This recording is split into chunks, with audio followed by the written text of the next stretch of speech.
Hello, welcome to HIV Disclosure 201. My name is Todd Fuqua. I go by Professor Peacock in the community, and I'm also a person living with HIV since 2012. I'm part of HIV Modernization Movement Indiana, and our mission is to modernize Indiana's HIV criminal and related public health laws.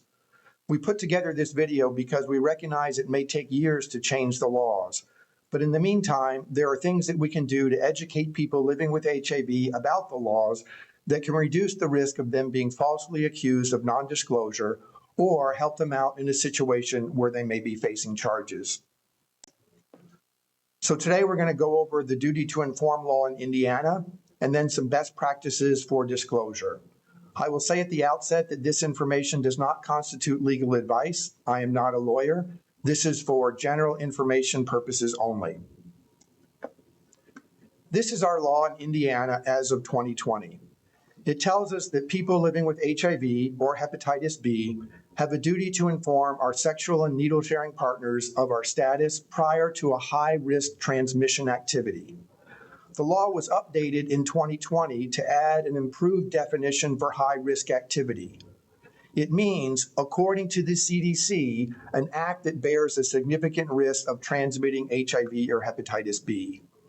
And we added those words to ensure the law reflected advances in HIV prevention that take place over time, such as the science of undetectable equals untransmittable, otherwise known as U equals U.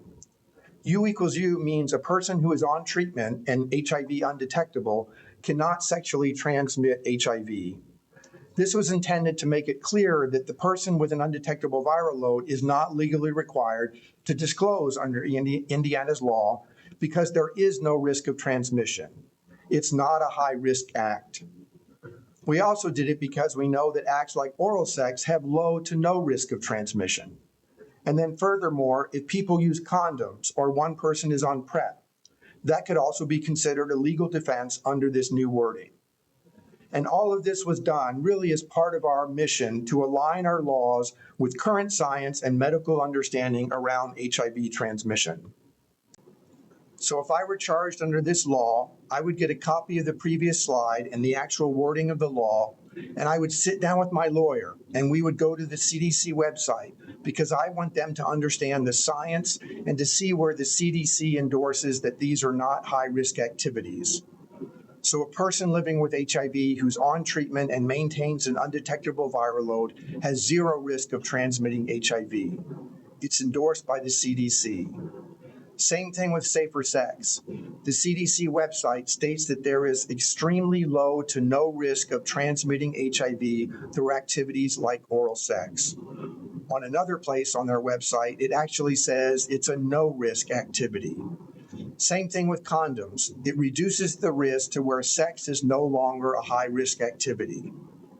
Then, if the other person is on PrEP, the CDC states that this is about 99% effective when taken as prescribed.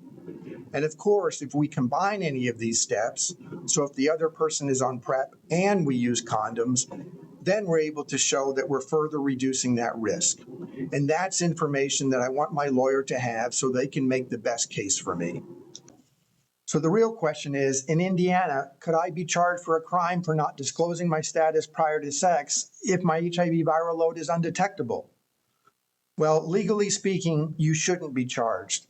The problem is we're seeing in our research that practically speaking, people continue to be charged under the law. We think this is for two reasons. One, people don't understand the change. This includes people living with HIV, but more importantly, defense attorneys and prosecutors and judges. They may not be aware of the change, and they may not understand the modern science behind U equals U. A defense attorney can't mount a good defense if they don't understand the law. Second, lawyers tend to be pretty cautious. We don't have cases that went to trial where the science was discussed. Since 2020, when we've had cases where people are charged, even when on treatment and undetectable, the cases are either dismissed or they're resolved through a plea bargain. So we don't have cases where the courts and the judges reaffirm the way the law was written, interpret it correctly, and apply the science. That's known as case law. Until the legal folks start discussing the science of cases and the actual risk of transmission, lawyers tend to be fairly conservative. What they do tell us is if you are charged, it would be very helpful to get a new viral load test as soon as possible. Having medical records that show you were undetectable as close to the time of the alleged activity can help.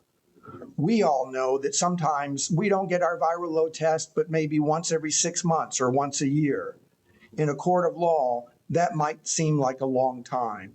For that reason, it would be helpful to have a recent viral load test to narrow down that window. If you do know of cases or allegations, please encourage people to get a lawyer, and they can reach out to HMM for peer support.